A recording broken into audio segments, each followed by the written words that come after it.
bir İran tarixini müdafiə edən bir dənə tarixçi, İrandan, Turandan, Türkiyədən bir dənə tarixçi çıxsın, ciddi mənbəyə əsaslanan, Fars mənbəsindən danışmıram, ciddi mənbəyə əsaslanan bir dənə mənbə göstərsin ki, 7-ci əsrdə İran dövləti, 9-cu əsrdə İran dövləti, 15-ci əsrdə İran dövləti, nə bilim 18-ci əsrdə İran dövləti. Bir dənə tarixçi çıxsın, desin ki, filan yerdə İran dövlətindən danışılırdı. Osmanlıdan da danışılacaq, Elxanilərdən, Ağqoyunludan, Qaraqoyunludan da danışılacaq. Qaraqoyunlunun sənə, Qara Yusufun sənə nə aidiyyatı var? Uzun Həsənin sənə nə aidiyyatı var? Sən öz tarixin kimi göstərirsən onu, amma dünya. Bəli, bax, indi sualınıza qayıdıram.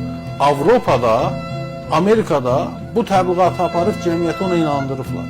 Uzun illər ərzində. Çox təəssüf. Təəssüf ki, Avropada buna meyilli olub. Çünki bu təbliğat Türk əleyhinə olubdur. Türkçünün böyüklüyünün aradan qaldırılmasına, Osmanlının zəiflədilməsinə, Qacarların zəiflədilməsinə xidmət edibdir.